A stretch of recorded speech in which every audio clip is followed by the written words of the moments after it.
Dimohon kepada para jamaah tidak ada yang bersama dengan Tuhan.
Kepada para jamaah diminta untuk menunjukkan adab kita. Adab tolong dijaga adab, ya. Kita memuliakan tamu, jangan sampai kita kehilangan adab kita. Ya, tolong jamaah. Dari tadi saya sudah ingatkan. Tolong dikasih uang.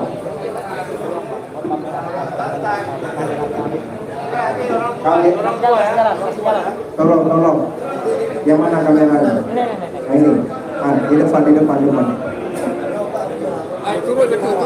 Mundur lagi. Tolong, tadi saya sudah sampaikan. Tolong, ya. Ini di belakang masih kosong. Ini kalau enggak saya suruh keluar nanti. Tolong, mundur sedikit ke belakang. Kasih ruang untuk beliau. Lalu panas nih, dorong ke Kasih belakang. ruang untuk beliau. Tolong.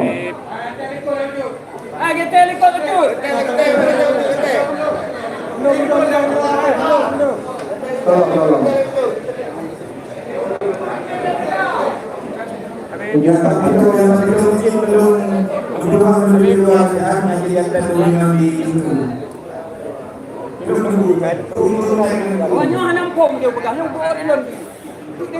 Tolong, tadi sudah bilang.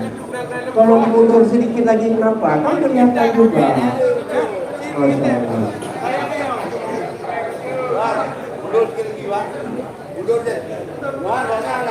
Yang sebelah kanan ini mundur sedikit. Orang yang mundur sedikit, yang sebelah sini ikut desakan ini. Sebelah kanan mundur sedikit. Masih ruang belakang. Mundur lagi.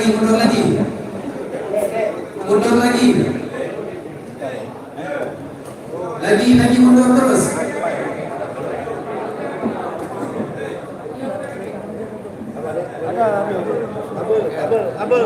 Terus mundur lagi.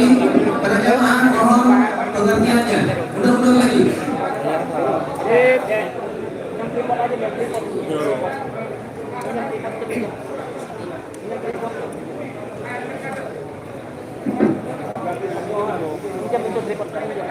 Tripod itu minyak tripod.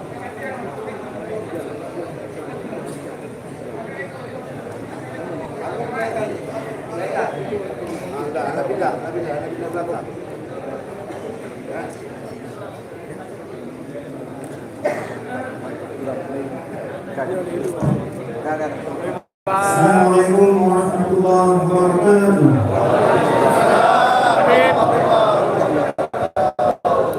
لله رب العالمين نحمده ونستعينه ونستغفره ونعوذ بالله من شرور انفسنا ومن سيئات اعمالنا من يهده الله فلا مضل له ومن يضلل فلا هادي له اشهد ان لا اله الا الله وحده لا شريك له واشهد ان سيدنا محمدا عبده ورسوله لا نبي بعده اللهم صل وسلم على سيدنا محمد الفاتح لما أغلق والخاتم لما سبق ونصر الحق بالحق والهادي إلى صراطك المستقيم وعلى آله وصحبه أجمعين.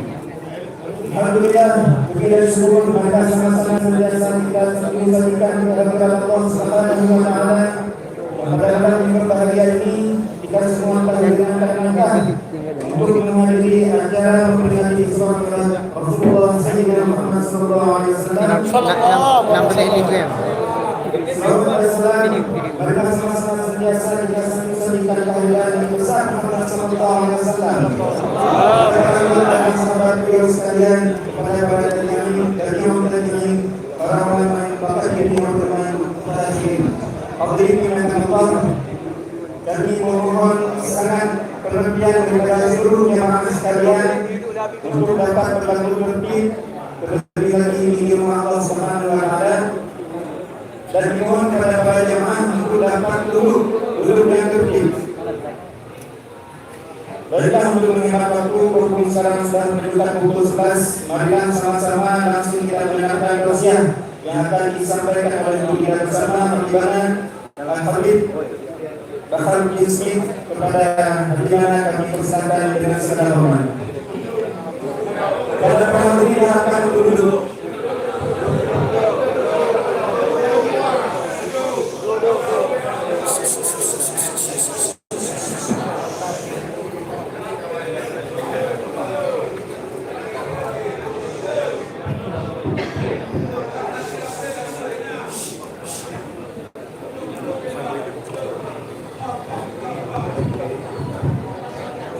Pada seluruh hadirin, sebelum saya mulai, saya harap tolong terangkan dulu. Pasang kedua telinga, pasang hati dan dengarkan sedikit nasihat dari saya sampaikan.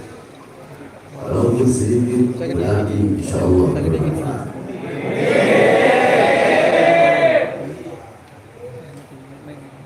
Assalamualaikum warahmatullahi wabarakatuh.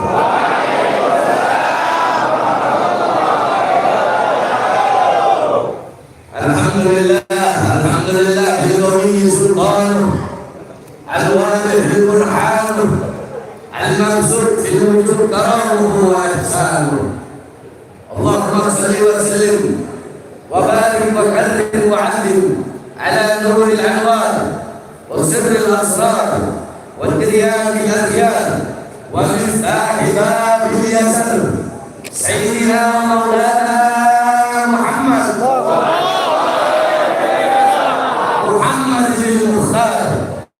وآله الأطهر وأصحابه الأخيار عدد نعم الله وإفضاله أما بعد.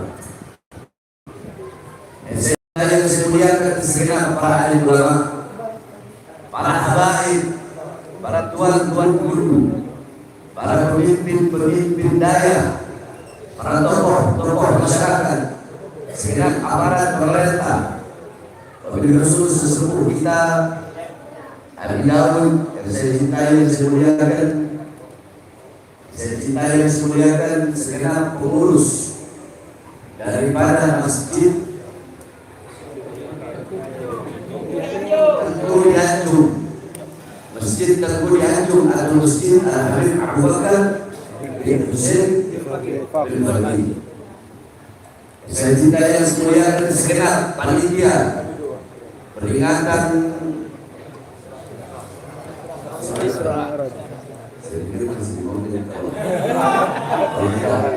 acara maulid itu ada. Saya bikin maulid nanti Sya'ban malam. Peringatan Isra wal Mi'raj baginda Nabi besar Muhammad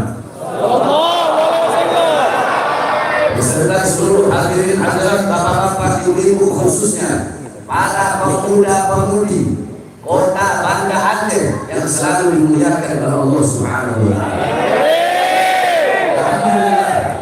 Saudara-saudara sekalian yang dimuliakan oleh Allah. Pada malam hari yang mulia ini kita berkumpul di tempat. Ini tempat menjadi tempat turunnya rahmat. Turunnya maghfirah. Turunnya hidayah. Turunnya inayat. Turunnya berkah. Kenapa? Karena duduknya kita di majlis mendapatkan kemuliaan dan keutamaan daripada majlis ilmu, majlis yang merupakan warisan bagi Nabi Muhammad sallallahu alaihi wasallam. Beliau tidak mewariskan harta, tidak mewariskan uang, intan, permata, dinar, dirham, tidak mewariskan pangkat, jabatan, kekuasaan, tetapi warisan Nabi Muhammad adalah majlis-majlis ilmu yang didahului pada malam hari ini. Tidak ada tempat di muka bumi yang lebih mulia selain daripada tempat yang digunakan untuk menuntut ilmu. Bukan saya yang berkata, Sayyidina Umar bin Khattab radhiyallahu anhu. Beliau mengatakan, Inna Allah lam yahdum fi wajhil ardi turaban afdal min majlisil ilm. Sesungguhnya Allah tidak pernah menciptakan di muka bumi sejengkal tanah yang lebih mulia selain daripada tanah yang digunakan untuk menuntut ilmu Allah Subhanahu wa taala. Sehingga bagi saya karpet-karpet yang engkau duduki, tikar-tikar yang engkau duduki untuk duduk di majelis ilmu lebih mulia dan lebih agung daripada kursi yang diduduki oleh seorang presiden, sultan atau raja. Jangan pernah engkau menyepelekan majelis-majelis seperti ini, karena kadar kedekatanmu kelak di akhirat dengan baginda Nabi Muhammad jarak jauh atau dekatnya engkau dengan Nabi itu menurun kadar kedekatanmu jarak jauh dekatnya engkau di dunia dengan majelis-majelis seperti ini. Karena majelis seperti inilah warisan Nabi Muhammad. Majelis-majelis ilmu, majelis-majelis zikir, para ulama, para ustaz, para kiai, para tuan-tuan guru, beliau-beliau pewaris ilmuwan Nabi, penyambung lidah Nabi, penerus perjuangan Nabi, pemegang tongkat estafet perjuangan Nabi. Engkau di dunia dekat dengan majelis ilmu, dekat dengan majelis zikir, dekat dengan beliau-beliau para ulama, maka dipastikan di akhirat engkau akan dekat dengan baginda Nabi Muhammad. Tapi kalau di dunia engkau jauh dari majelis ilmu, jauh dari ulama, jauh dari para ustaz, jauh dari para tuan-tuan guru, dipastikan di akhirat engkau akan jauh daripada baginda Nabi Muhammad sallallahu alaihi wasallam. Seseorang akan dikumpulkan bersama dengan orang yang dia cintai. Al-Imam Malik berkata, Al-Imam Malik radhiyallahu anhu, beliau berkata, seseorang kelak di akhirat tergantung bersama siapa teman duduknya. Yang jalan 10 kaum, satu kelompok, satu golongan, itu orang duduk bersama siapa di dunia, maka di akhirat bersama orang itu pula kelak dia akan dikumpulkan. Saudara-saudara sekalian yang dimuliakan Allah, kita duduk pada malam hari yang mulia ini untuk mengenang satu peristiwa yang mulia, satu peristiwa yang agung, satu kejadian yang luar biasa, satu peristiwa yang dimana peristiwa itu adalah perjumpaan seorang hamba dengan Tuhannya, perjumpaan kekasih dengan kekasihnya, perjumpaan hamba yang mulia dengan yang maha mulia, perjumpaan hamba yang agung dengan yang maha agung, perjumpaan hamba yang luhur dengan yang maha luhur, yaitu perjumpaan Nabi Muhammad dengan Allah Subhanahu wa taala yang kita kenal dengan kejadian Isra wal Mi'raj. Saudara-saudara, saya tidak akan panjang lebar menjelaskan Isra Mi'raj, sebab kalau saya jelaskan Isra Mi'raj itu biasanya kami selama bulan Rajab 1 bulan itu kami ngaji pasaran. Jadi kami ngaji pasaran, pesantren-pesantren salaf itu ada di sekitar kami. Kami menghatamkan kitab Hasyiah Dardir. Hasyiah Dardir itu matanya adalah Qissatul Mi'raj, karena ada 5 menyebuti ada itu. Jadi kemudian dengan sama kitab Tauqus Siraj fi Fadli Rajab wa Qissah Mi'raj, karena Sayyid Muhammad Amin. Setiap bulan Rajab kami menghatamkan 2 kitab tadi dan menghatamkan kitab Sahih Bukhari. Itu adalah kami. Dan selalu kalau setiap masuk bulan Rajab pasti kami menceritakan, kami membaca kitab dan mengajarkan kepada santri-santri kami Jadi kalau saya mau ceritakan Isra Mi'raj 1 bulan penuh tak bakal selesai, nggak bakal habis. Maka intinya saja, saudara-saudara, para ulama-ulama terdahulu, beliau-beliau banyak sekali mengarang kitab yang menjelaskan tentang Isra Mi'raj. Sebab saya setiap ngomong, saya setiap berceramah, saya setiap dakwah pasti ada marojih. Marojih itu referensinya agar kita tidak tersesat di dalam berpikir atau di dalam memaknai daripada Isra wal Mi'raj. Saya sebutkan kitab-kitab yang engkau pelajari kitab-kitab tersebut, maka engkau akan mendapatkan pemahaman tentang Isra wal Mi'raj sebagai Nabi Muhammad. Banyak ulama-ulama yang mengarang kitab Isra wal Mi'raj. Ada kitab namanya An-Nurul Wahhaj. An-Nurul Wahhaj fi Kisah Isra wal Mi'raj. Itu kitab karangan Imam Ali Zainal Abidin bin Muhammad Al-Hadi Al-Barzanji, kakeknya pengarang Maulid Barzanji. Disyarahkan pada cucunya, diberi nama kitab Tajul Ijtihad ala Nurul Wahhaj, yang dimana dikarang oleh As-Sayyid Al-Imam Ja'far Al-Barzanji. Kemudian ada kitab As-Siraj Al-Wahhaj fi Hadail Mi'raj, karangan Imam Abu Ishaq Muhammad bin Ibrahim An-Nu'mani Asy-Syafi'i. Ada kitab lagi namanya Al-Mi'raj, karangan Imam Abdul Karim Al-Qushairi, Imam Qushairi. Ada lagi kitab Ar-Risalah bil Mi'raj, karangan Imam Abdul Hasan Ali bin Muhammad Al-Lakhmi. Kemudian ada kitab Ayatul Kubra fi Syarh Surat Al-Isra, itu kitab karangan Imam As-Suyuti. Ada kitab Al-Ayah Az-Zahimah Al-Bakhirah fil Mi'raj Sayyid Ahmad Dunya wal Akhirah, karangan daripada Imam Al-Hafidh Syamsuddin Muhammad bin Yusuf Asy-Syami Al-Dimashqi. Satu lagi kalau nggak salah kitab beliau judulnya Ayatul Bayyinat, Al-Ayatul Bayyinat fil Mi'raj Sayyid Ahmad was Samawat. Kemudian ada kitab Qissatul Mi'raj, karangan daripada As-Sayyid Usman Syaqq. Kemudian ada kitab Afdhalul Manhaj fi Isbat Isra wal Mi'raj, karangan daripada Imam Syekh Abdullah Mustafa Al-Maraghi. Kemudian kitab Tawbus Siraj yang tadi saya sebutkan, karangan Syekh Muhammad Ali Al-Qurbi. Kemudian kitab Minhajus Syami, Mukhtasar Mi'rajus Syami, karangan daripada Imam Syekh Yusuf bin Ismail An-Nabhani. Kemudian ada kitab Hulal Ad-Dibaj Al-Matruzah fil Isra wal Mi'raj, karangan daripada Imam Ahmad bin Muhammad Ar-Rahwani Al-Tarwani. Kemudian kitab Nailul Munah wal Ghaya As-Sa'udi fil Mi'raj Nabiyil Mukhtar Ar-Rasul, karangan daripada Imam Muhammad ibn Ja'far Al-Kattani. Kemudian kitab Al-Mi'raj An-Nawawiyah, karangan daripada Imam Asy-Syaikh Hasan Asy-Syati. Kemudian ada lagi kitab Yawaqid Taj Al-Wahhaj fil Isra wal Mi'raj, karangan Imam Muhammad Al-Baqir Al-Kattani. Kemudian ada kitab Al-Isra wal Mi'raj Mu'jizatul Kubra li Sayyidil Anbiya, karangan Imam Asy-Syaikh Nafi' Al-Jauhari. Kemudian ada kitab karangan guru kami, Imam besar kami, Imam besar Ahlus Sunnah wal Jamaah, Abuya As-Sayyid Al-Habib Muhammad bin Ali Al-Maliki Al-Hasani. Beliau adalah Imam besar Ahlus Sunnah wal Jamaah. Beliau mengarang kitab Isra Mi'raj. Salah satu kitab karangan beliau Al-Anwar Al-Bahiyah fil Mi'raj Khairul Bariyah. Nah, kitab-kitab yang saya sebutkan tadi, engkau mempelajari, maka engkau akan mendapatkan pemahaman. Sebab kenapa? Man arada, ingat kaidah ini. Saya ajarkan kepada kalian. Man arada taqadduma fa'alaihi bi kutubil mutaqaddimin.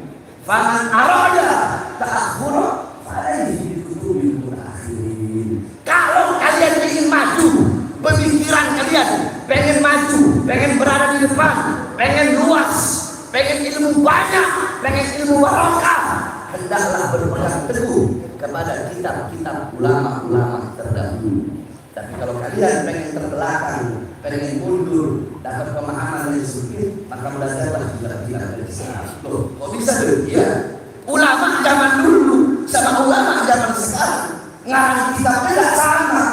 Makanya kenapa saya kok selalu berpatokan kepada kitab-kitab salaf?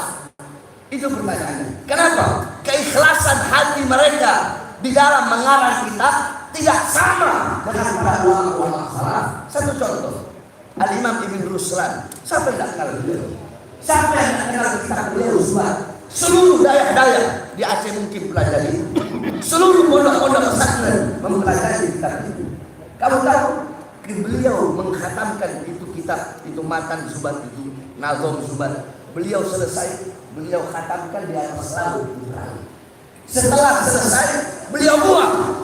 Orang-orang bingung, ya Imam, kamu capek-capek ngarang kitab, tapi kenapa kamu buang? Apa jawab beliau? Beliau bawa ayat, kullu syai'in khalidun illa wajhah. Segala sesuatu apapun akan hancur kecuali Allah. Beliau menafsirkan ayat itu, segala sesuatu yang diniatkan bukan karena Allah pasti hancur. Kalau aku bikin ini kitab karena Allah, walaupun aku lempar ke laut, tidak akan hancur, tidak akan tenggelam, tidak akan binasa. Tapi kalau aku bikin ini kitab karena ingin mendapatkan pujian dari manusia, maka pasti kita itu sudah hancur. Karena keikhlasan ulama-ulama terdahulu sampai kitab-kitab ini tersebar ke seluruh penjuru. Makanya saya selalu memakai kitab-kitab salaf, dan saya menyerukan, menyampaikan, mengajak kepada kita semua, jangan pernah lepas daripada kitab-kitab para salaf saleh. Kalau orang sekarang bikin kitab beda, bikin kitab pengarang, doktor, profesor, S1, S2, S3, S4, S3, S3, semuanya ditaruh semua. Ulama zaman dulu tidak ada seperti itu. Makanya keikhlasan mereka tidak sama. Itulah yang membuahkan. Kalau kita belajar kitab zaman dulu, maka tidak akan merasa keberkahan yang kita dapatkan pasti lebih banyak dan lebih banyak manfaatnya. Nah, saudara-saudara, sedikit saya jelaskan. Anggap aja saya lagi ceramah, anggap saya lagi ngajar. Saya kalau lagi ngajar begini, semuanya nanti ikuti saya. Saya akan jelaskan sedikit satu persatu, saya kupas tentang Isra Mi'raj Muhammad berdasarkan ayat Al-Quran. Semuanya yang keras, yang keras, yang minimal yang lembek. Masyarakat Aceh ini terkenal suku yang berani.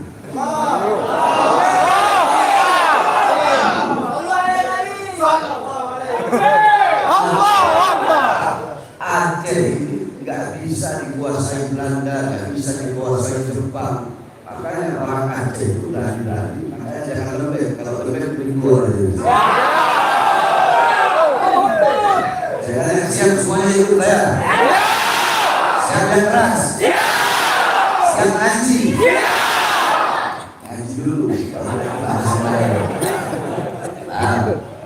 Ngaji dulu. Yang penting ngaji dan ilmu baru nanti saya. Kalian udah lama.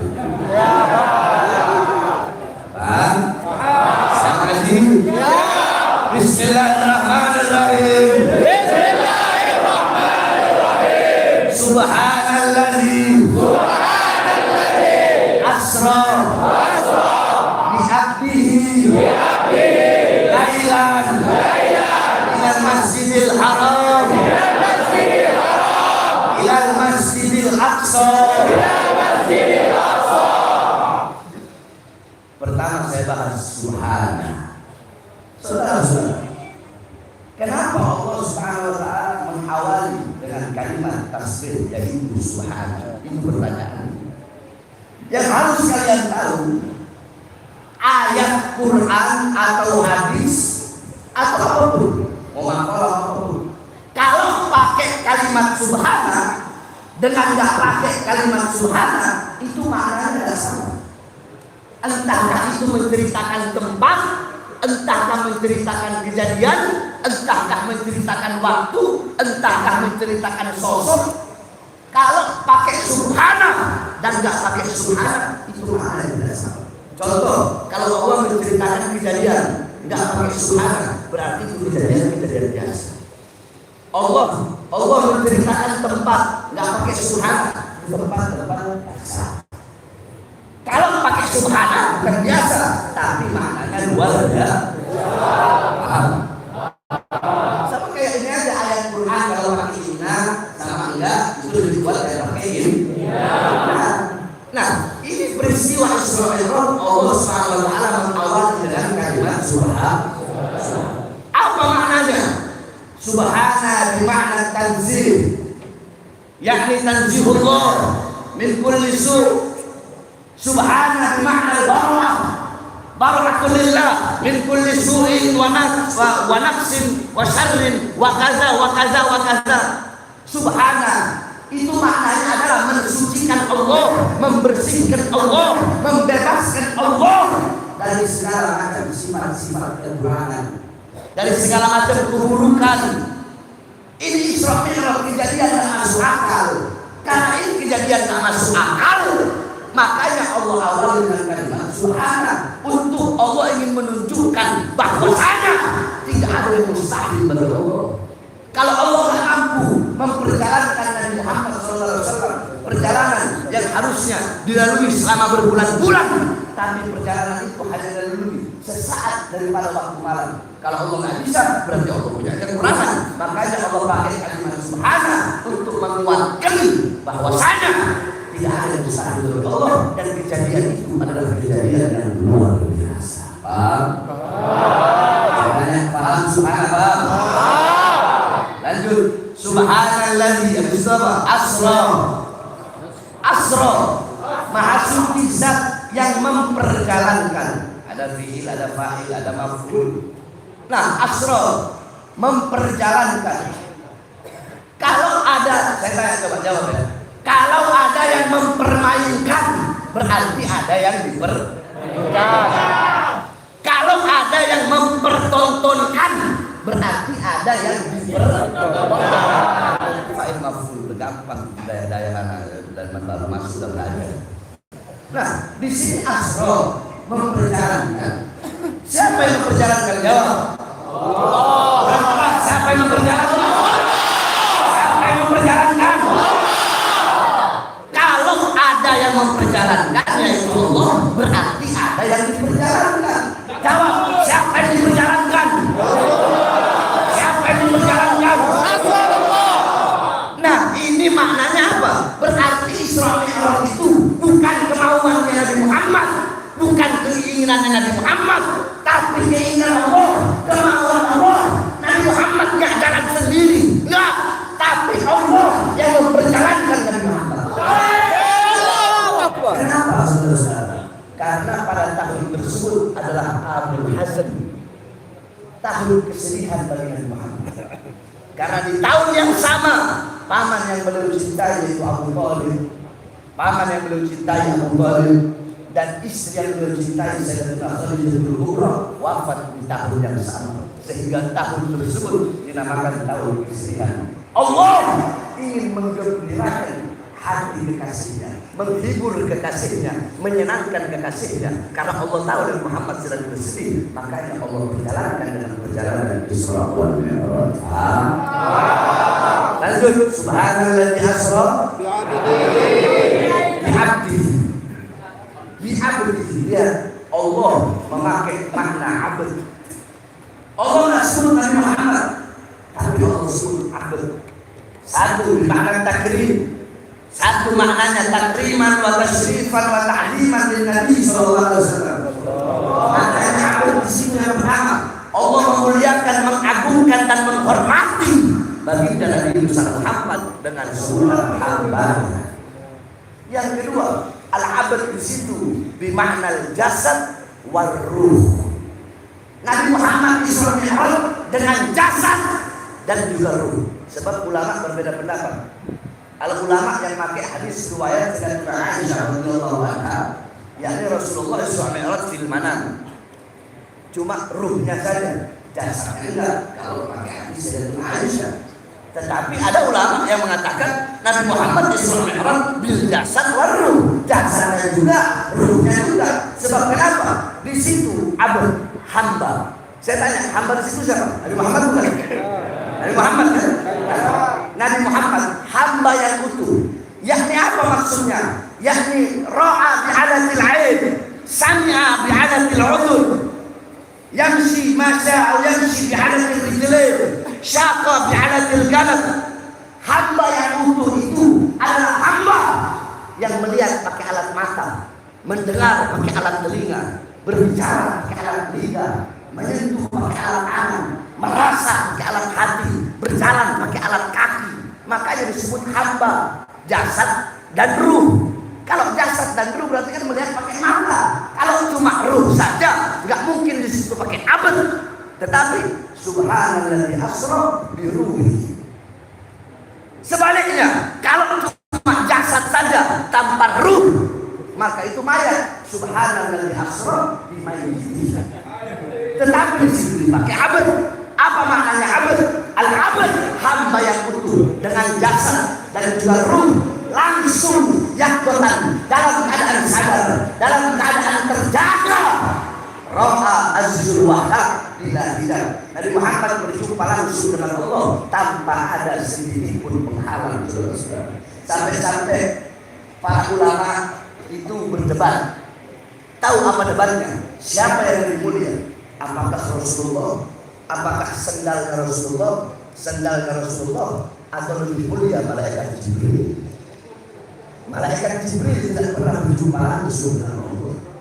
Tetapi Nabi Muhammad sendalnya berjumpa dengan Allah. Kenapa sendal itu menjadi mulia? Padahal sendal itu hanya kulit biasa. Sendal itu hanya kulit biasa. Sendal itu menjadi mulia karena menempel pada sesuatu yang mulia dari kaki baginda Nabi Isa. Alam taro jildal haqira mugabbalan bisagafi lamma ansara jildal mushafi. Tidak pernahkah kalian mendengar? Tidak pernahkah kalian melihat kulit-kulit yang tidak berharga? Kulit itu dicium oleh mulut-mulut ketika kulit itu menjadi sabit bulu daripada ayat suci Al-Quran. Saudara-saudara, saya kasih perumpamaan kepada kalian. Saya punya kambing. Ini kambing saya potong. Kulitnya saya ambil. Kulitnya saya belah dua begini. Kulitnya sama nggak? Jawab, kulitnya sama nggak? Dari kambing yang sama nggak? Nah, yang satu saya bikin dompet.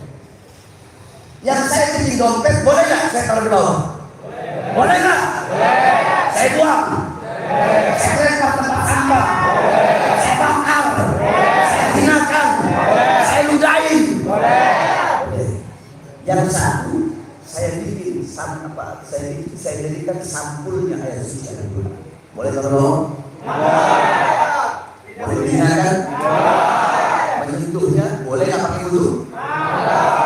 Harus taruh di tempat yang mulia, agung. Megangnya harus pakai akhlak. Pakai akhlak. Kulitnya sama nggak? Sama nggak? Terus kenapa perlakuannya berbeda? Kenapa yang satu menjadi begitu mulia? Karena yang satu menyatu dengan sesuatu yang mulia. Apa? Al-Quran. Nah, saya dan kalian, kita ibarat kulit yang tidak berharga, kulit yang tidak bernilai. Tapi kenapa kita menjadi sayang umat? Bukan karena amal ibadah kalian, tapi kita jadi umat yang paling baik, umat yang paling agung, umat yang menjadi pemimpin seluruh umat kelak di akhirat. Kenapa? Karena kita adalah umat baginda Nabi Muhammad. Kita jadi mulia karena Nabi Muhammad. Sebagaimana kulit tadi menjadi mulia karena menyatu dengan ayat suci Al-Quran. Jadi Jibril tidak bisa berjumpa langsung dengan Allah SWT. Loh, logikanya gimana? Sebanyak orang-orang sekarang ini juga, mereka itu takdimul akal ala nakal. Tahu artinya? Banyak orang-orang yang lebih mendahulukan akal daripada iman. Banyak yang lebih mendahulukan akal daripada iman. Soalnya orang tidak bisa pakai akal. Tidak bisa pakai akal. Itu orang-orang yang takdimul akal ala nakal, itu orang-orang yang ikutin iblis. Loh, bisa ya? Itu manhajnya iblis. Iblis lebih mendahulukan akal daripada perintah Allah. Allah suruh sujud, tapi iblis tidak mau. Kenapa? Karena menurut akalnya iblis, ya Allah, saya mau ciptakan dari api yang hebat, api yang membara-bara. Ada yang diciptakan dari tanah tempat diinjak-injak. Saya lebih dulu kau ciptakan. Saya lebih dulu banyak. Saya lebih banyak ibadahnya. Saya lebih banyak sujudnya selama 1.000 tahun. Saya memimpin malaikat. Adam siapa? Kok saya harus sujud? Kalau menurut akal memang benar seperti itu. Tapi karena iblis lebih mendahulukan akalnya sehingga tidak mau sujud kepada Adam, Allah akan iblis. Allah kutuk salah.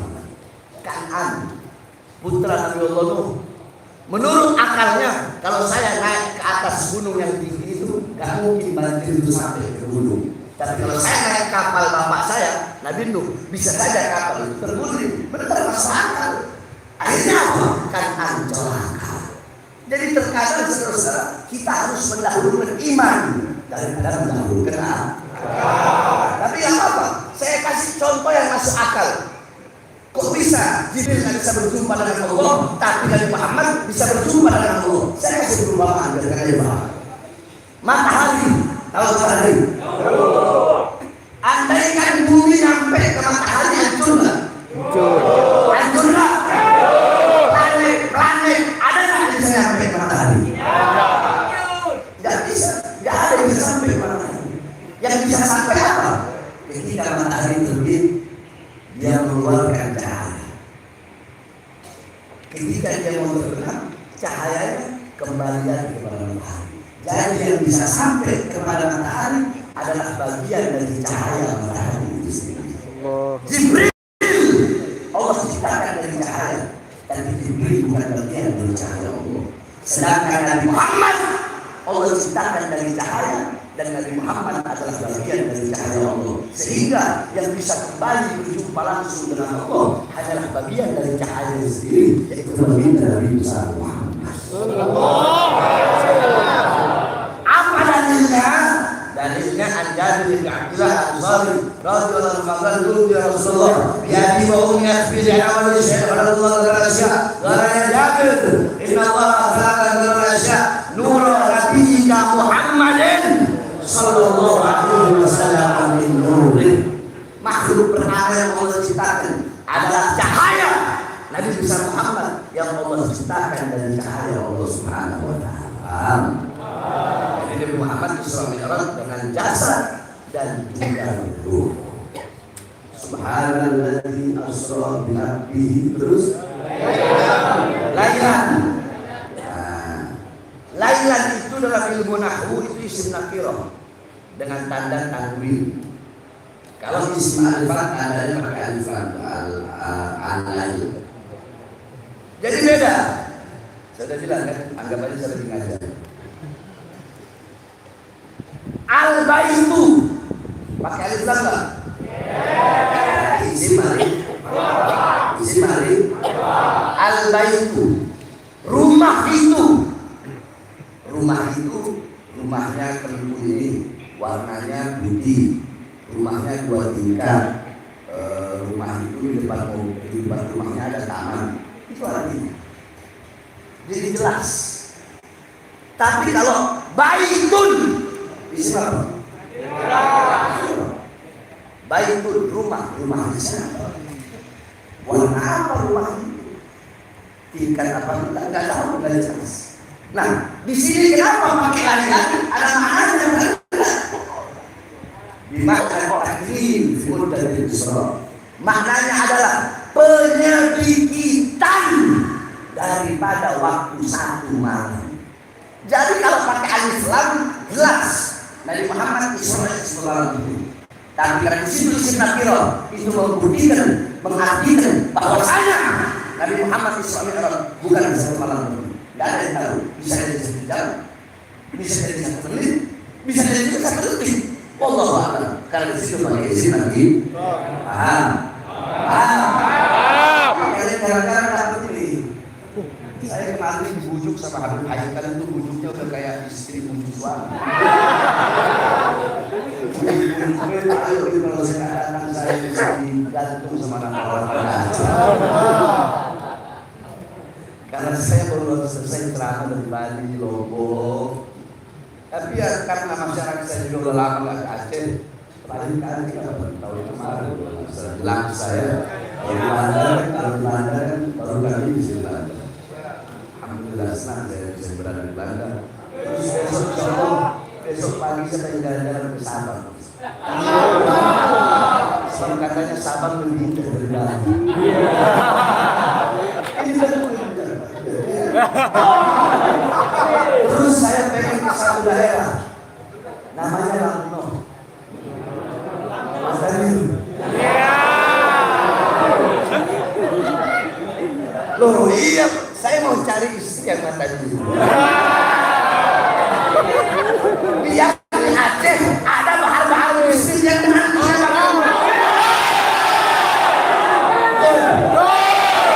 setuju nggak? Kan saya nanam bibit. Biar nanti di Aceh 20 tahun, 30 tahun lagi ada bahar miskin yang lebih berani dari bahar miskin yang sekarang. Anak saya. Bagaimana temen-temennya, tuan-tuan gurunya nak tahu cari kerja. Kalau itu dari saya cari sendiri aja. Biar semua iklan tiga jam. Wah, cara seperti itu. Pergi berenang, pulang bertujuh. Sampai mana tadi? Baiklah, lanjut. Kita ngaji. Minal masjid, dari Masjidil Haram. Kamu tahu Masjidil Haram memiliki keutamaan dan kemuliaan yang tidak dimiliki oleh masjid-masjid yang lain. Dalam satu hadis Rasulullah, qala Rasul salatu di masjid hada afdal min alfi salatin fi ma siwa illa Masjidil Haram. Salatun fi Masjidil Haram afdal min mi'ati alfi salatin fima siwahu. Apa kata Rasulullah SAW? Salat di masjid ini, yaitu Masjid Nabawi, lebih utama, lebih mulia daripada 1000 kali salat dibandingkan masjid yang lain. Jadi perumpamaannya, kalau kalian salat di masjid ini 1 maghrib sama seperti 1000 maghrib di Masjid Nabawi. Kecuali Masjidil Haram. Salatul fi Masjidil Haram, salat di Masjidil Haram afdal min mi'ati alfi salati fi masjid. Salat di Masjidil Haram lebih mulia, lebih utama, lebih agung daripada 100.000 kali salat dibandingkan masjid yang lain. Jadi kalau kalian salat maghrib sekali di masjid ini sama seperti 100.000 kali salat di Masjidil Haram. Minal Masjidil Haram Allah perjalankan dari Masjidil Haram ke Masjidil Aqsa. Al-Aqsa, saudara-saudara. Aqsa adalah tanah kelahiran para nabi. Aqsa adalah tanah kelahiran para rasul. Aqsa yang dimana Rasulullah bersabda, la tushaddu rihal illa ila hadha masjid, masjid hada wa masjidil haram wa masjidil aqsa. Tidak ada bepergian yang lebih utama selain pergi ke 3 masjid. Kalian mau pergi ke masjid manapun, tempat ibadah manapun, tidak ada yang mau mengunjungi 3 tempat ini: Masjid Nabawi, Masjidil Haram, dan Masjidil Aqsa. Al-Aqsa disebut oleh Rasulullah SAW. Al-Aqsa tempat lahirnya para nabi, tempat lahirnya para rasul. Al-Aqsa tempat mi'raj Nabi Muhammad SAW. Al-Aqsa lambang kemuliaan. Al-Aqsa lambang kesucian. Al-Aqsa simbol kesucian. Al-Aqsa simbol perjuangan. Al-Aqsa bukan hanya milik umat Islam Palestina saja, tapi Al-Aqsa adalah milik seluruh umat Islam. Tapi saya, saudara-saudara, coba kita lihat apa yang terjadi pada Al-Aqsa sekarang.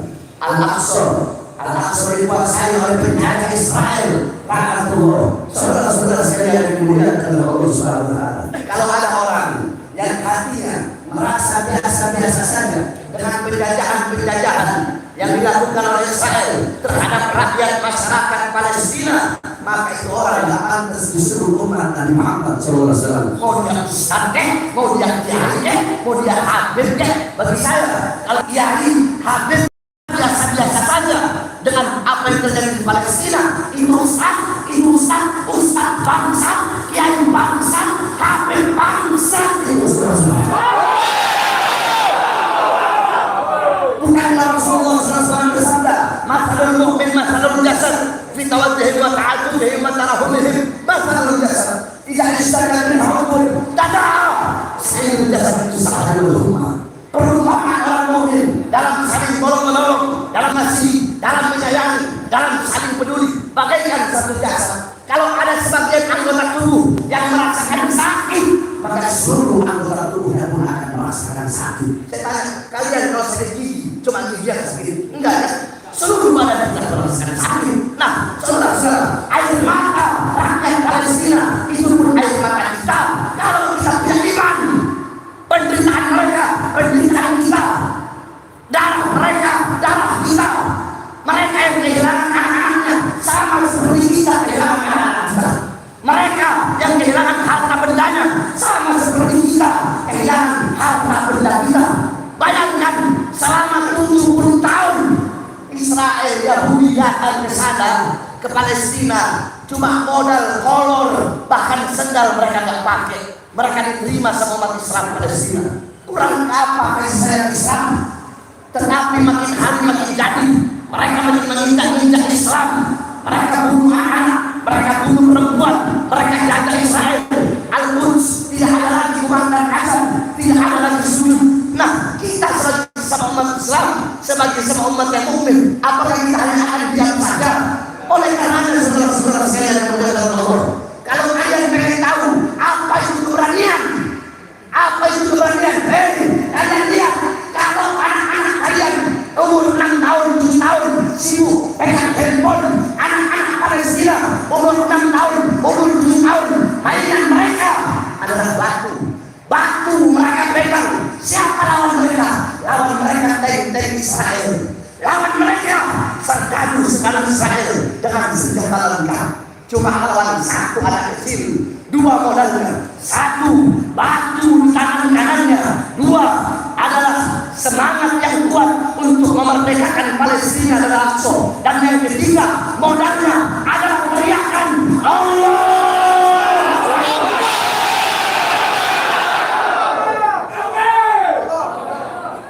Wanita-wanita kalian dandanannya pakai bedak. Wanita-wanita Palestina dandanan mereka adalah debu-debu peperangan. Bahkan perempuan-perempuan Palestina kalau tidur pakai jilbab. Masya Allah, dari saya lewat sepanjang jalan semua pakai jilbab. Saya nggak ada lihat orang Bandar. Saya lihat kalau dia mengatakan pakai sini semua. Saya lewat tadi dari homestay sampai sini, saya nggak lihat perempuan yang nggak pakai jilbab. Ada kafe kopi apa itu tadi saya lihat. Pada depan saya lihat sampai saya bilang subhanallah ya. Semuanya gitu pakai jilbab semua, nggak ada yang pakai jilbab. Nah, saudara-saudara, tapi kalau kalian tidur kan kalian lepas jilbab. Wanita Palestina mereka tidur pakai jilbab. Ditanya kenapa kalian tidur pakai jilbab? Apa jawabannya? Kami takut kalau suatu saat nanti di rumah kami dibom, terus kami tidak pakai jilbab, kami mati dalam keadaan sehingga bajingan penjajah Israel bisa melihat sebelah walaupun daripada rambut.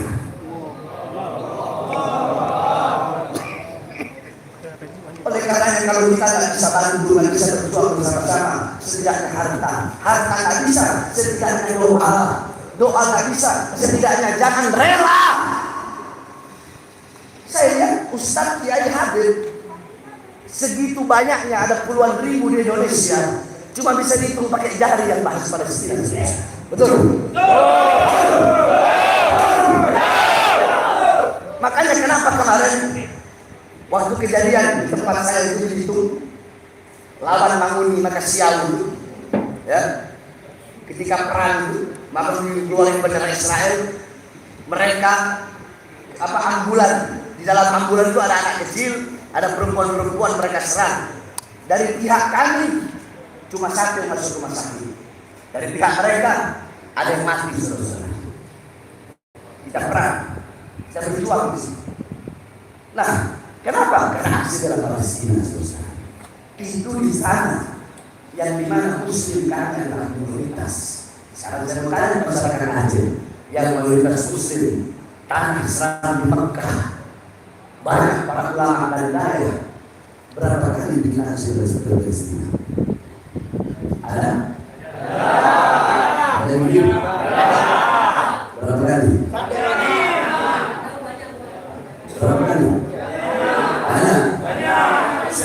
sedikit? Alhamdulillah. Nah, itu penjelasan sedikit tentang Isra Mi'raj. Jadi paham ya? Paham ya? Subhanallah asra bi dan Islam ila Masjidil Aqsa. Nah, untuk apa Allah undang Nabi Muhammad? Untuk menerima satu perintah yang mulia, satu perintah yang agung, satu perintah yang suci. Apa itu? Ketika Allah memerintahkan perintah-perintah yang lain, cukup melalui Quran. Allah perintahkan puasa, haji, sedekah, zakat, cukup melalui Quran. Tapi ketika Allah memerintahkan perintah yang satu ini, tidak cukup lewat Quran. Allah undang Nabi untuk langsung menerima perintah tersebut karena begitu penting dan utamanya perintah itu. Apa itu? Perintah itu adalah sholat. Maka jaga kau punya sholat, perhatikan kau punya sholat. As-sholatu ra'sul ibadah, wa mukhul ibadah, wa imamul ibadah. Sholat itu adalah otaknya ibadah, kepalanya ibadah, pemimpinnya ibadah. Semua amal ibadah kalian mengikuti sholat. Kalau sholat kalian bagus, baik, sempurna, seluruh amal ibadah kalian bakal bagus, baik dan sempurna. Tapi kalau sholat kalian rusak, maka seluruh amal ibadah kalian akan rusak. Idza taghayyara ar-ru'us, taghayyara al-ma'rus. Kalau pemimpin rusak, maka yang dipimpin akan rusak. Sedangkan pemimpinnya ibadah itu adalah sholat. Jangan betul-betul sholat. Saya nggak bisa dari sholat awal waktu, sholat tengah waktu. Saya nggak bisa sholat tengah waktu, sholat akhir waktu. Saya nggak bisa sholat di masjid, sholat di rumah. Saya nggak bisa sholat, saya sakit nggak bisa sholat berdiri, sholat dulu. Saya nggak bisa sholat dulu, sholat dulu. Yang penting jangan tinggalkan sholat. Tapi subhanallah Aceh luar biasa. Maghrib semua tutup, warung, toko apa semua tutup. Itu menjadi tanda, menjadi bukti bahwasanya apa-apa yang ditinggalkan oleh ulama-ulama Aceh terdahulu masih berada di dalam ruh kalian para pemuda-pemudi dan masyarakat. Terus bagaimana kalau kalian pernah meninggalkan sholat? Kalau kalian pernah meninggalkan sholat, tidak ada alasan untuk tidak mengkodok sholat. Wajib kalian kodok kalian punya sholat. Jangankan kita selesai. Ada satu cerita, mungkin ini cerita kalian belum pernah dengar. Simak ayat terakhir. Di Mekah ada namanya Al-Habib Abdul Qadir bin Ahmad As-Segalaf wali guru. Beliau punya abah Habib Ahmad As-Segalaf. Satu waktu beliau sholat subuh. Ketika beliau sholat subuh, tasyahud terakhir sebelum salam, tiba-tiba beliau fana. Tahu fana? Langsung lupa segala-galanya. Saking nikmatnya, saking khusyuknya berhadapan dengan Allah, lupa. Jadi tetap dalam posisi sholat ini. Sejam, 2 jam, 3 jam, sehari, 2 hari, 10 hari, sampai 40 hari. 40 hari berlalu, baru dia sadar. Assalamualaikum warahmatullahi. Assalamualaikum warahmatullahi. Beliau lihat matahari muncul. Beliau bilang ke anaknya, wahai Abdul Qadir, apakah telah masuk waktu duha? Jadi beliau pikir kelewatan itu beberapa jam. Apa kata anaknya? Abah, bukan hanya masuk waktu duha, dan disunat 40 hari. Astagfirullah. Beliau nangis dan beliau kodok sholat yang tertinggal selama 40 hari. Padahal tertinggalnya saking khusyuk dan nikmatnya berhadapan dengan Allah ketika sholat subuh. Bagaimana dengan kita yang meninggalkan sholat karena urusan-urusan perut, pekerjaan, pangkat, jabatan, uang, harta dan kekuasaan? Oleh karenanya jaga betul-betul engkau guna sholat. Yang terakhir saudara, bagi saya ini penting untuk saya bahas. Terserah, mau ada yang terima, enggak terima. Nanti kalau selesai saya bahas ada yang terima, katakan di bawah saya. Langsung ada pada saya dan menang. Saudara-saudara, ini sebentar lagi beberapa hari lagi kita akan memilih presiden.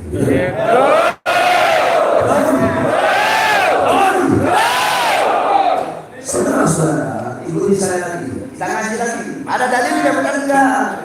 Ada. Ya, Habib. Makanya ikuti saya. Ya, Habib. Siap, Habib. Ali. Bismillahirrahmanirrahim. Qala Nabi Adam alaihi salam idza aradtum an fi'la syai'in faqaddimu thalathata asya fa'idha min thalatha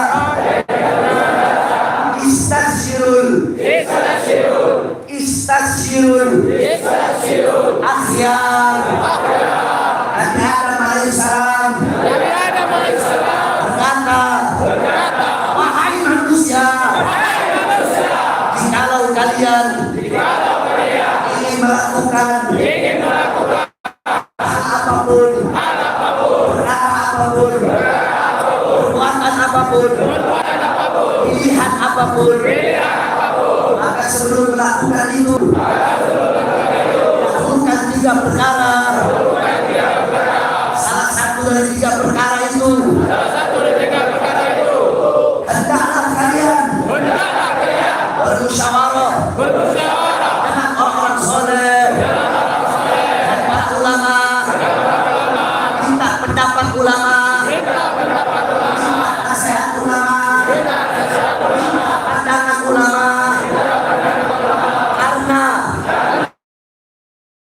Aku minta nasihat malaikat dalam memakan buah kurni. Pasti malaikat akan memberikan pendapat untuk jangan aku memakan buah kurni tersebut. Sayangnya dulu aku meminta nasihat dan pendapat para malaikat. Nah, di sini berarti Nabi Adam mengajarkan kepada kita di dalam mau melakukan hal apapun, perbuatan apapun, sebelum melakukan itu ada 3. Saya bahas satu. Nanti kalau datang lagi saya bahas. Ada 3. Salah satunya hendaknya bermusyawarah langsung. Boleh. Kita pendapat ulama. Kita nasihat ulama. Dalam hal apapun kalian punya pilihan atau pilihan apapun. Contoh, ibu-ibu punya anak baru lahir, mau minta nama, datang orang soleh, para guru, ustaz, hati-hati datang. Ustaz, Abi, saya ini baru punya anak, nama yang bagus apa? Pasti beliau akan mengatakan nama yang bagus itu yang Muhammad itu sunnah. Abdul Rahman, Abdul Rauf, Abdul Somad, Abdul Malik, Abdul Wahab, itu hukumnya sunnah. Terus kasih nama anakmu dengan nama-nama para nabi, itu sunnah. Adam, Idris, Nuh, Soleh, Ibrahim, Yusuf, Zakaria, Yahya. Kasih nama anak kamu sesuai hadis Nabi, tasammau bi ismi, bernamalah dengan namaku, nama Rasulullah. Siapa? Muhammad, Ahmad, Toha, Mustafa, Mujtaba, Murtada, Murtado, Yasin dan lain-lainnya. Sunnah kasih nama anak dengan nama orang soleh, para imam, para sahabat, Abu Bakar, Umar, Utsman, Ali, Usama, Zaid, Haris. Kemudian para imam Malik, Hanafi, Syafi'i, Hambali, Syadili, Abdul Qadir Jilani, Suyuti dan lain-lainnya. Itu hukumnya sunnah. Salim, Ali, yang nama-nama berarti bagus, berarti baik. Makruh memberi nama anak dengan nama-nama orang fasik. Aleh, Tony, Hengki, hukumnya haram memberi nama anak dengan nama-nama dewa. Krishna, Wisnu, Sinta, Rama. Saya tanya jawab, banyak nggak di Indonesia anak-anak Islam namanya Rama? Banyak nggak? Namanya Krishna banyak nggak? Namanya Wisnu banyak nggak? Haram.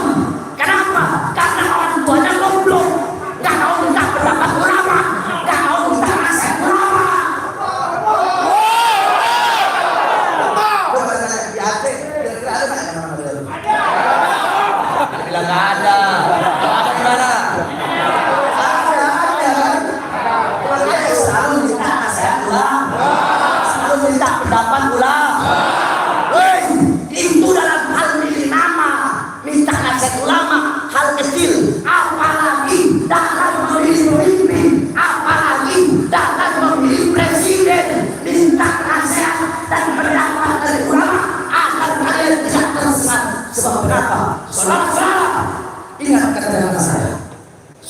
suara-suara kalian besok pada hari pencoblosan, suara-suara kalian yang menentukan nasib bangsa ke depan, suara-suara kalian yang menentukan makmur atau jaya atau tidaknya atau sengsaranya Indonesia ke depan, suara-suara kalian yang menentukan apakah Indonesia akan dapat pemimpin yang baik atau pemimpin yang buruk, pemimpin yang adil atau pemimpin yang zalim. Suara-suara kalian yang menentukan besok ke depan Indonesia akan jadi negara yang kuat atau negara yang lemah. Indonesia akan jadi negara yang tegak berdiri sendiri atau negara yang selalu mengemis dan buta kepada negara-negara lain. Suara kalian yang akan menentukan. Maka jangan sampai kalian salah dalam memilih presiden. Jangan sampai kalian memilih capres-capres yang menjadi pengkhianat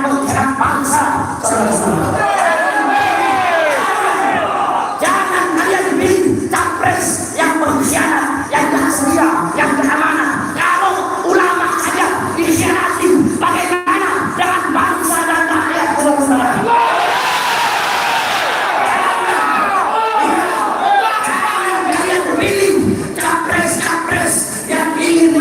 Indonesia sebagai negara dinasti dari bawah kekuasaannya turun ke atas, nanti turun lagi ke atas.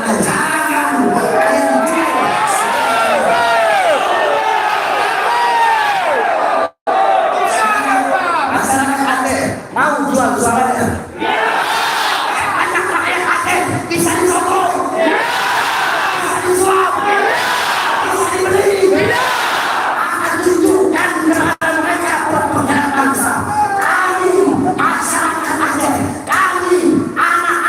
Yang berdiri di tanah Selandia Mekah, kami bersumpah demi Allah bahwasanya kami tidak akan membiarkan sejengkal tanah bumi Indonesia bagi para pengkhianat bangsa. Kami putra-putri Aceh bersumpah, kami putra-putri Aceh, kami putra-putri yang berdiri di atas tanah yang bersimbah darah para ulama, darah para syuhada.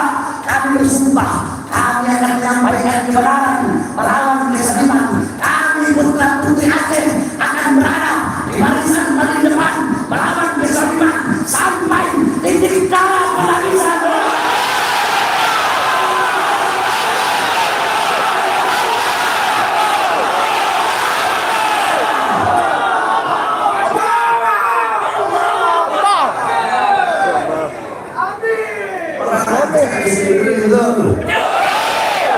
Orang Aceh nggak bisa disuap, betul. Nggak bisa disogok, betul.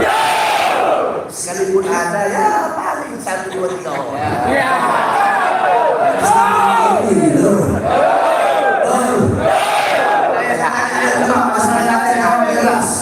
Nanti mau ikut ulama apa enggak? Siap ikut teman ulama? Siap ikut teman ulama? Tapi ulama ada 2. Saya jelasin dulu. Ulama ada 2. Mau tahu? Saya punya visi dulu lah kayak dulu. Saya sama dari umur 14 tahun. Umur saya sudah 38 tahun. Masih muda. Berapa puluh tahun? Saya berdiri di Indonesia semuanya. Visi saya tidak sebuah dulu. Nah, jadi saya ngomong apa dulu saya? Sebab otak saya ini lapor.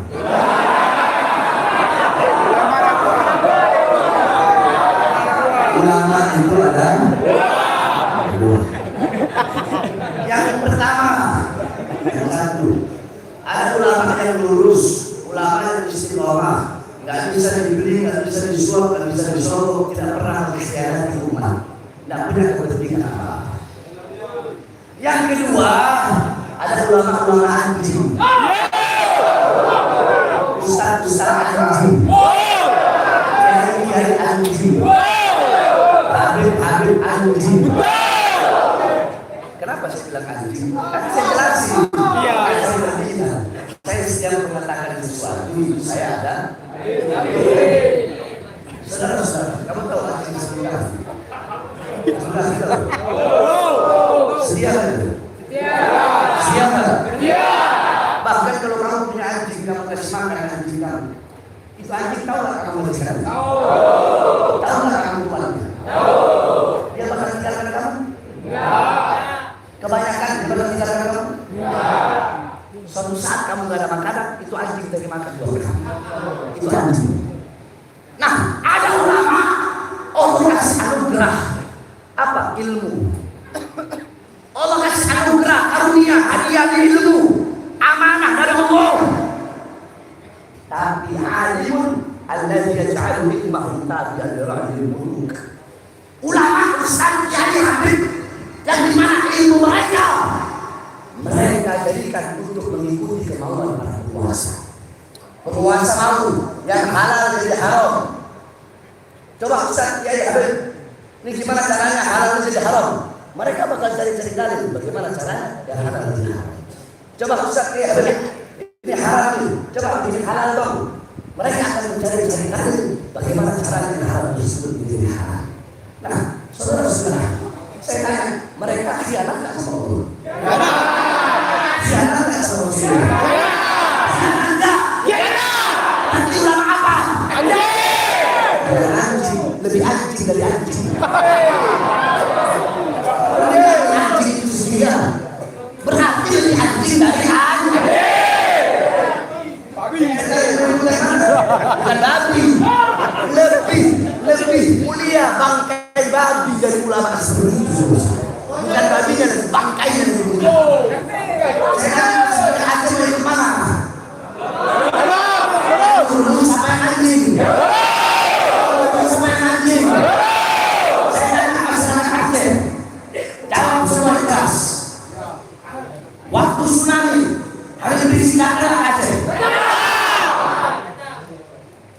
Ribuan askar FPI batu juga Aceh. Tenaga angkat Maya betul. Bantu selapa semua orang-orang di sini betul. Saya tanya, ada berisi perang serat umat? Ada berisi perang serat di Aceh? Ada berisi perang serat umat Aceh? Bahar berisi perang meninggalkan umat? Bahar berisi perang serat di Aceh? Bahar berisi perang meninggalkan umat Aceh? Nah, saudara-saudara, kemarin dari 6 bulan yang lalu saya sudah ceramah di Indonesia untuk menyerukan kepada umat rakyat dan masyarakat untuk memilih presiden dari hasil ijtima ulama. Sebenarnya ulama yang hadir di ijtima kemarin ada juga dari Aceh hadir. Saya tanya siapa yang hadir dari Aceh kemarin? Ada nggak? Tengku Zahir hadir. Jawab ya. Tengku Zahir ini dibayar sama capres. Tidak. Dibayar sama panitia. Beli tiket sendiri. Iya. Beli tiket sendiri. Bayar hotel? Tidak.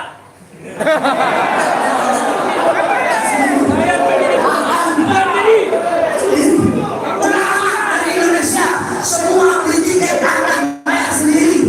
Hidup di hotel bayar sendiri, makan sendiri. Kalau ulama yang lain, capresnya kasih uang. Bagaimana caranya umat kirim suara mereka untuk Indonesia? Ada ulama itu. Tapi semua ulama apa?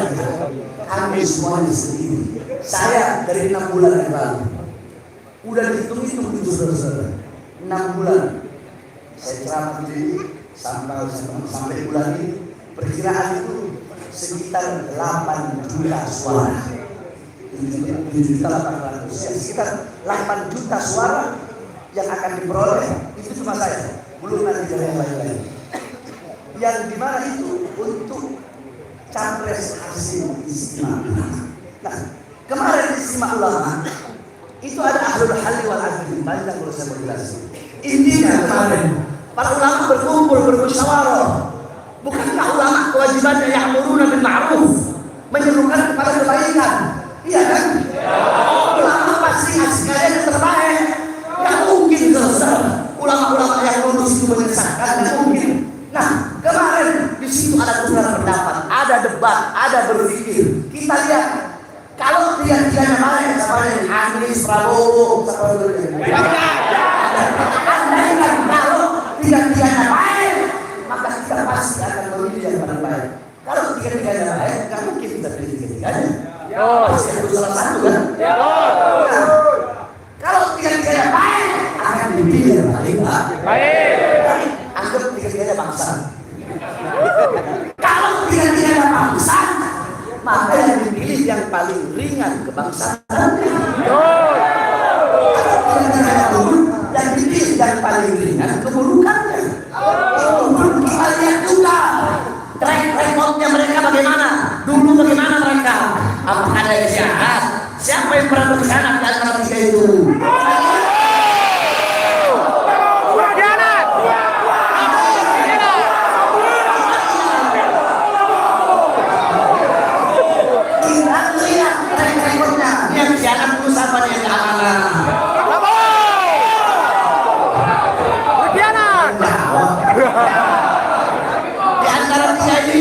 Ada nggak yang pernah korupsi? Kita lihat semua itu. Partai-partai pendukungnya seperti apa? Kita lihat semua, bukan juga. Kita lihat sehingga dari tiga pilihan tersebut, kemudian tiga-tiganya baik atau tiga-tiganya buruk, sehingga keluarlah keputusan dari hasil istimewa ulama. Kami menjarukan, mengajak umat, masyarakat dan rakyat untuk memilih dan memenangkan Anies Baswedan.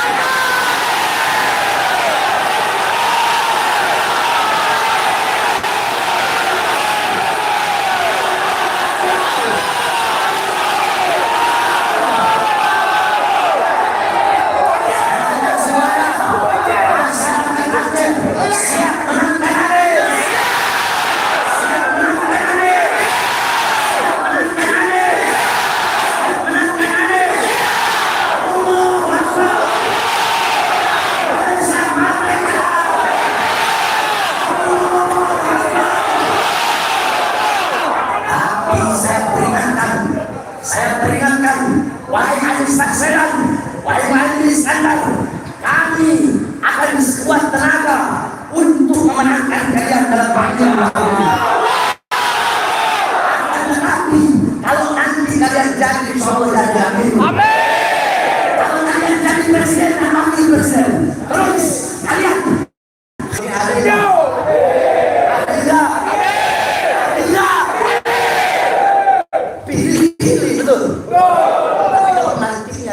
jadi kita sikat.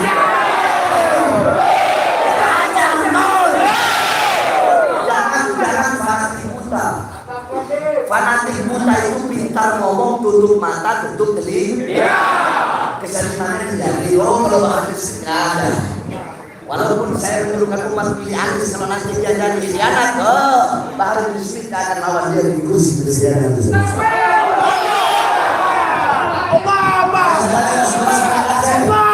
Siap untuk komando lama? Siap. Siap untuk komando lama saya? Sebab kenapa? Saya kasih tahu sama kamu. Musim pemilu ini, pejabat, aparat dari RT, RW, lurah, camat, bupati, wali kota, gubernur, presiden, anggota dewan, butuh sama rakyat, butuh sama masyarakat. Kalau ada mau dolar.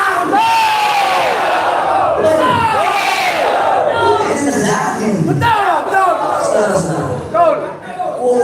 Apa? Istri-istrinya capres pakai jilbab. Malah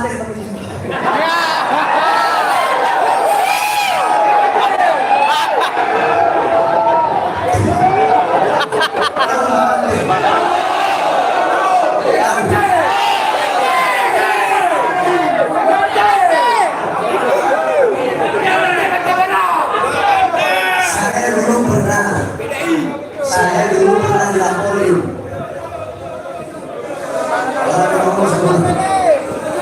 Ada yang ngomong saya pulang. Saya dulu pernah dilaporin sama Hasto. Dilaporkan masalah apa? Katanya saya ingin tolak tidak sebulan akan jauh. Akhirnya saya dipanggil sampai saya berkelahi. Diperiksa sama polisi. Duduk saya begitu. Kata polisinya, apakah benar Habib menyebut Ibu Megawati dengan sebutan Pak Banteng? Oh, benar sekali. Saya jawab, benar sekali. Kenapa Habib? Saya ajari kau Pak ya. Tulis sekarang. Mak Banteng itu lakop. Lakop itu gelar. Setiap lakop pasti ada nisbat. Satu contoh, Abu Nawas, tahu? Abu Nawas itu lakop gelar, bukan nama, bukan namanya. Nisbatnya penyataannya apa? Karena dia Abu Nawas sebagai bapaknya kerah baju. Karena dia kalau pakai kerah, kalau pakai baju, kerah itu lebih panjang dari kepalanya. Makanya dinamain bapaknya kerah baju. Ada di Aceh, Syekh Abdul Rauf As-Singkili. As-Singkili itu lakop. Itulah nisbatnya penyadaran apa? Karena dia berasal dari daerah Syekh Yasin Al-Fadani. Al-Fadani itu lakop karena beliau berasal dari Syekh Abdul Somad Al-Palembani. Kenapa? Karena Palembani Al-Palembani itu lakop. Nisbatnya karena beliau berasal dari. Nah, sekarang saya tanya sama Bapak, Megawati itu ketua umum apa? Jawab, ketua umum apa? PDI namanya apa? Saya bilang, karena PDI namanya. Makanya saya panggil Mak Banteng. Kalau PDI namanya Haji, saya panggil namanya.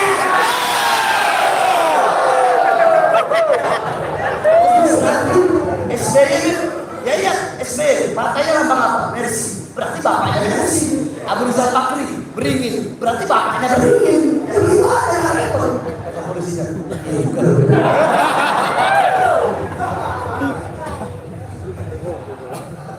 Capres-capres, kalau mau pemilu, tiba-tiba jadi santri.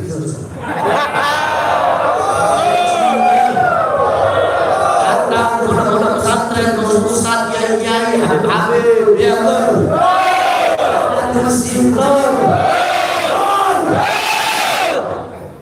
ada yang diminta terlalu ada aja banyak presiden, anggota dewan, gubernur, wali kota sampai bawah. Saya berjanji kalau saya jadi, saya tidak akan makan gaji saya. Banyak. Saya sampaikan kepada mereka yang sudah begitu. Bangsa, biara, majian, iya, kalian tak akan gaji kalian. Gaji presiden berapa? Gaji anggota dewan berapa? Gaji gubernur berapa?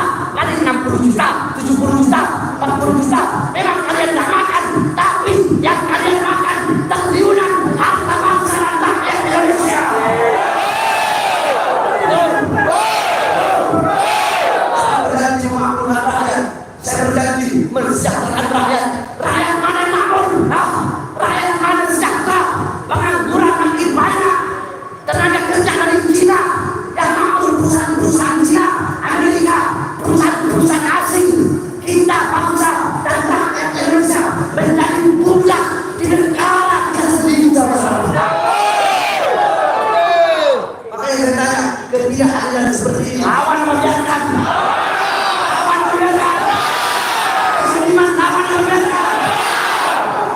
Kalian jangan mentang-mentang punya pangkat jabatan, presiden, kapolri, para menteri-menteri, panglima TNI, anggota dewan, para gubernur, polisi, tentara, para wali kota, camat, bupati, kalian semua.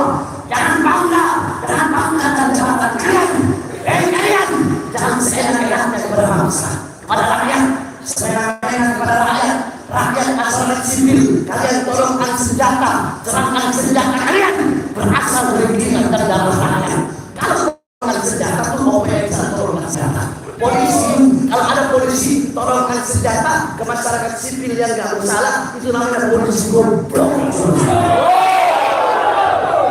Jangan jangan mentang-mentang kalian tidak akan jabatan, jangan. Ini Indonesia bukan punya nenek moyang kalian, betul? Indonesia bukan milik presiden, betul?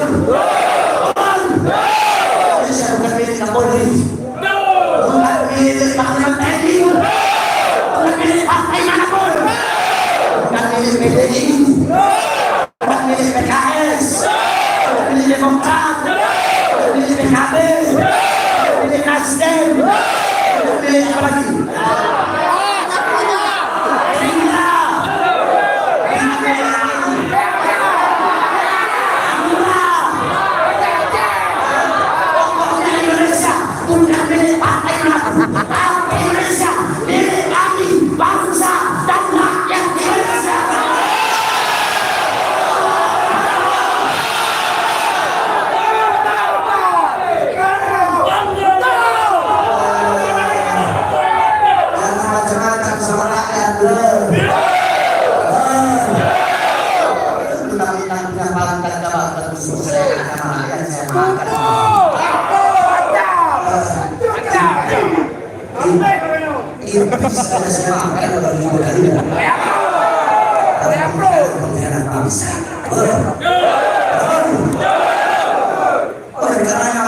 Kenapa saya keluar masuk penjara? Karena itulah saya menyampaikan benar. Suara rakyat yang saya wakilkan dan saya tegakkan keadilan. Saudara-saudara, saya 11 kali masuk penjara, 11 kali keluar masuk penjara. Untuk apa? Untuk membela rakyat, bela bangsa, bela negara, menegakkan keadilan melawan kezaliman. Sampai-sampai kalian tahu, saya baru bebas 1 hari. Dari lapas Pondok Rangon saya bebas siang, malam saya ceramah. Ketika malam saya ceramah, besoknya saya langsung dibawa ke Nusa Kambangan. Nusa Kambangan, penjara paling maksimum, paling tinggi, paling ketat di Indonesia, berada di tengah laut, di borgol tanah. Dari borgol tanah nyambung ke perut. Dari borgol perut itu nyambung sampai ke hati. Saya pikir seperti tidak bisa.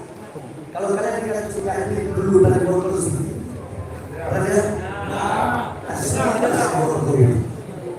seperti itu hasil borgol tanah saya. Bagi saya tidak bisa. Saya pikir seperti tidak bisa. Saya tidak.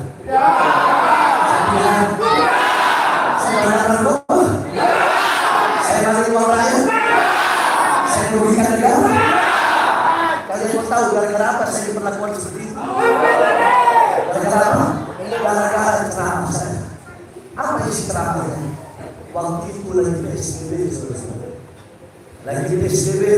Ketika itu saya keluar penjara, saya tidak pakai mikir, langsung saya bela rakyat. Saya bilang, wahai Presiden, wahai para pejabat, rakyat kalian turun dalam rumah, tapi kalian tidak berikan kebutuhan pokoknya. Itu ceramah yang bikin saya masuk lagi. Saya tanya, itu ceramah yang katakan provokasi. Itu provokasi. Provokasi. Provokasi itu pembelaan. Apa itu? Provokasi itu. Kenapa?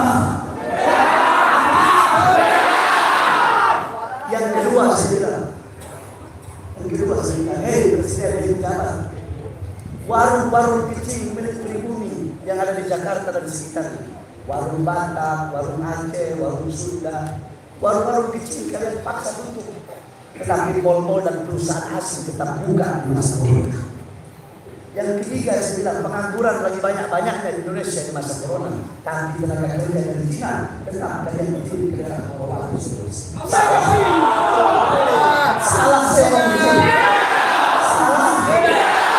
Kalian sebagai rakyat jawab, kata mereka itu meresahkan. Meresahkan atau pembelaan? Meresahkan atau pembelaan?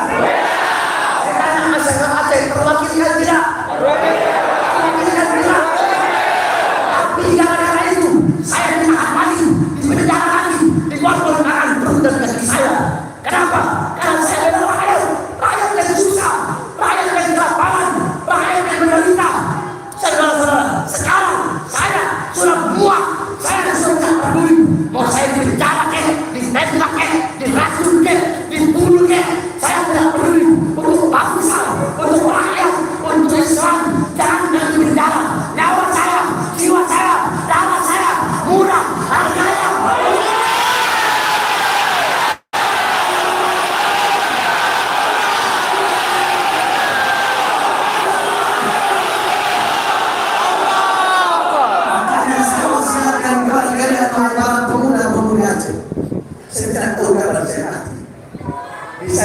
saya diracun, saya ditembak, saya dibunuh.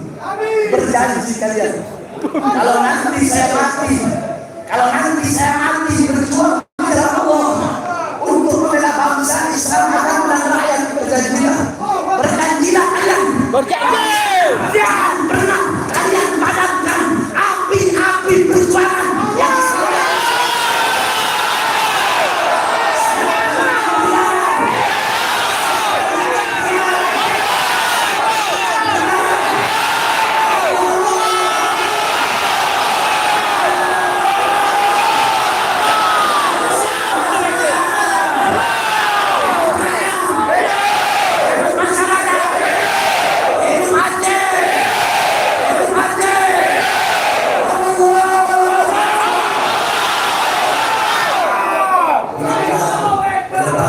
Insya Allah berikan pemimpin yang baik. Pemimpin yang adil. Yang bisa mensejahterakan rakyat. Pemimpin yang bisa membawa Indonesia menjadi negara. Negara yang dihormati dan disegani negara-negara. Jangan kita bergantung sama China dan Amerika. Jangan kita bergantung sama China dan Amerika. Membiarkan negara China, negara Amerika yang tunduk dan bergantung kepada Indonesia. Karena kita punya kekayaan alam yang tidak pernah dimiliki oleh mereka. Cuma pejabat-pejabat bangsa ini. Kalau Pak Harto zaman dulu mereka kan bisa menjajah. Kalau pejabat-pejabat bangsa yang sekarang kebanyakan semua. Kebanyakan mereka undang penjajah daerah baru, mereka kalungkan bunga dan mereka tahu penjajah daerah baru itu yang merampok kekayaan alam Indonesia. Seperti inilah, membiarkan. Nanti kalian di penjara kan? Siap?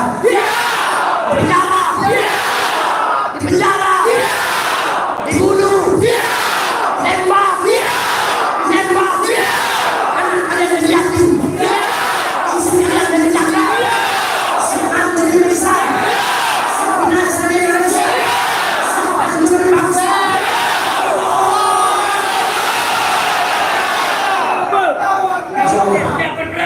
Kemenangan akan memberikan bulan biasa. Dan yang paling penting yang terakhir, ingat ini, kita kalian yang pilih 01 atau ada yang pilih 02, 03 itu pilihan masing-masing karena Indonesia negara demokrasi.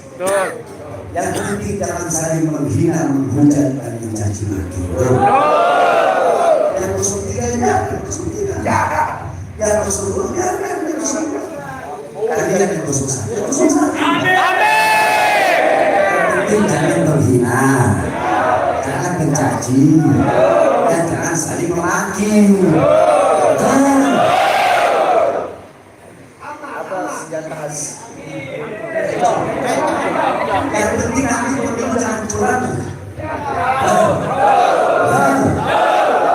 pemilu curang, yang mau bukan dia, tapi rencong dan bicara.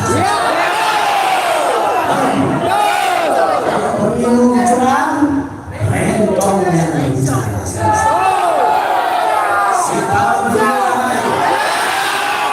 Siap kawal pemilu damai, siap kawal pemilu adil.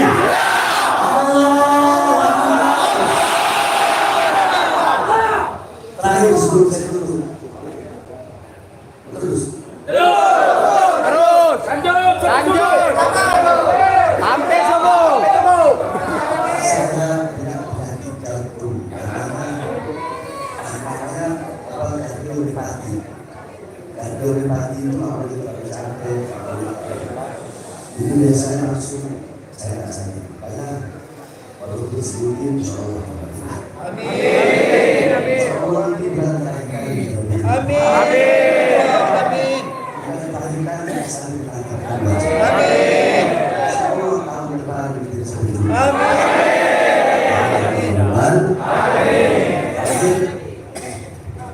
Sebelum saya tutup, saudara-saudara Banda Aceh yang saya cintai dan saya ketahuilah, saya punya pondok pesantren itu gratis.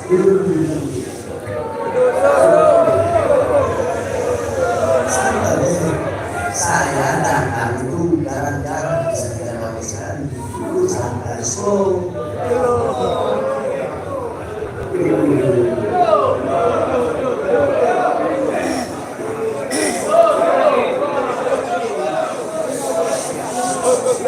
Diam.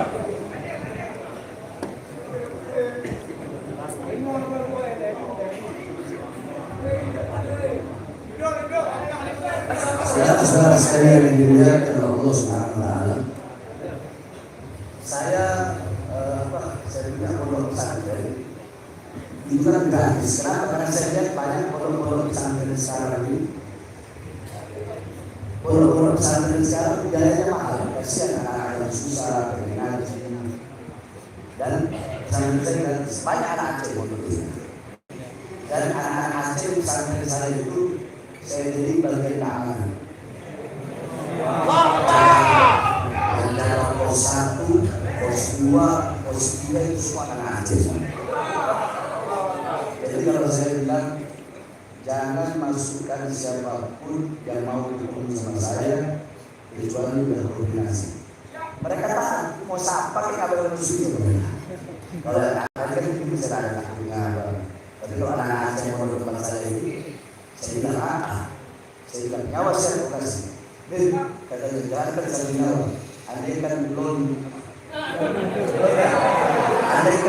berseribu nyawa belum kasih.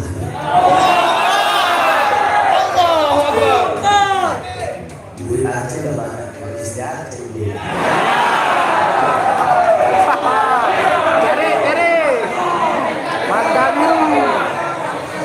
Ini kalau istri saya tahu di Jakarta habis.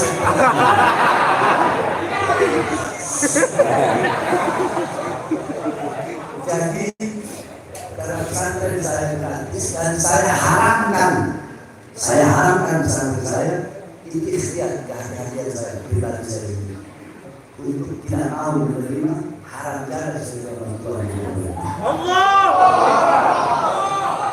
Makanya saya bebas mau ngomong apa aja. Ada kan Ustaz jadi Abi, Tuan Guru, Tengku itu pejabat nggak benar, ada siapa kan itu belum gak enak itu kemarin kan bisa kasih uang 100 juta buat kalian belum. Ada nggak yang dulu? Banyak. Apa? Nah saya ceritakan kenapa? Agar apabila suatu saat pejabat itu melakukan kezaliman, maka tidak ada dalam hati saya rasa apapun itu bisa menegur kezaliman. Makanya pada kesempatan ini saya harapkan semua yang hadir untuk bisa mengeluarkan harta dari jalan Allah. Siapa orang Aceh kalau beli makanan $50, kopi berapa? Morbe.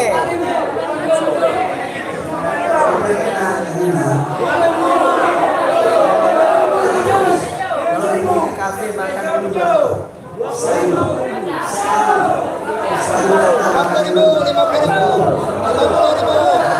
100 lah. Sepakat 100 ya. Itu bakal hilang. Itu makanan minuman yang kau makan hilang kan? Binasa. Hancur kan? Kau rela mengeluarkan 100.000 untuk yang hancur dan binasa. Kenapa kau tidak rela mengeluarkan 100.000 untuk yang kekal abadi di jalan Allah? Coba kau pikir. Buat makan tadi enak makan dari gulai.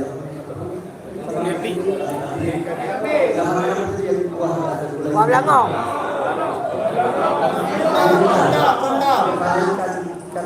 Itulah asam.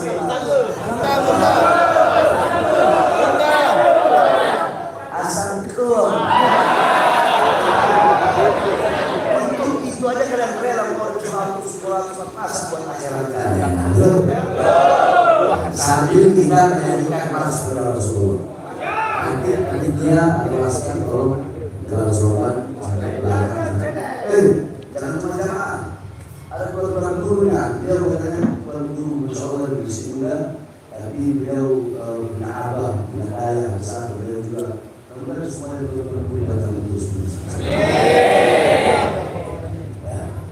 Jangan hanya jamaah, tuan gurunya juga ada semuanya. Jangan jamaah tuan gurunya ada. Kalau tuan gurunya sesuatu berkelas, apa? Pasti jamaah ini ikut lebih dulu. Siap? Ya. Nah, yang punya HP, sekarang ada HP-nya, kita bersolat sambil menyanyikan prajurit pembela Rasul. Siap. Jangan bersambil di belakang, beliau semuanya. Dan semangat, ada Quran. Ada apa? Nah, coba hati jadi. Jangan bersiap, duduk dan ada berdiri. Coba pergi ada di bersolat. Semuanya, prajurit pembela Rasulullah.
Untuk para aparat kepolisian, saya memberikan apresiasi karena telah menjaga acara ini, baik aparat polisi atau TNI, sehingga acara berjalan tertib dan damai. Tapi kalau Anda juga mau panggil panitia karena isi ceramah saya, jangan panggil panitia. Kalau mau ancam, jangan ancam panitia. panggil saya. Ancam saya, teror saya berprinsip memperjuangkan, saya bertanggung jawab atas apa-apa yang saya sampaikan pada malam hari ini, saudara. Jadi kalau mau panggil jangan panggil panitia. Jangan panggil panitia, jangan ancam panitia. Panggil saya, ancam saya. Hubungan saya dari situ. Homestay itu, homestay sampai ke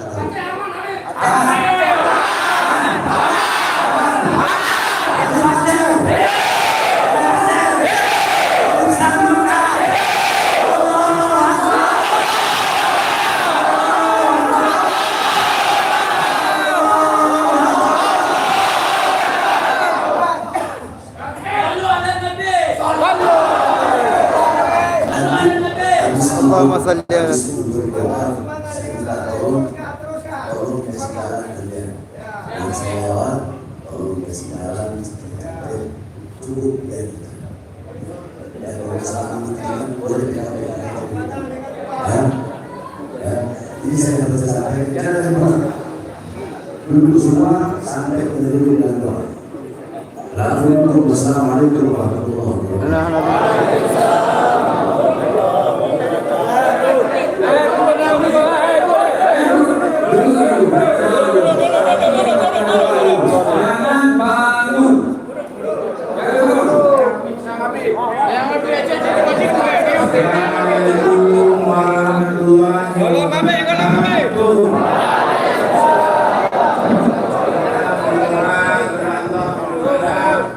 Semoga Allah membantu kita dan menuju perjuangan kita dengan Allah. Penyertaan kita semua.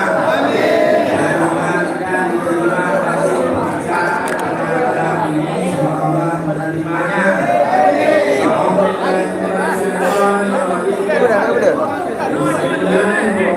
Doa deh.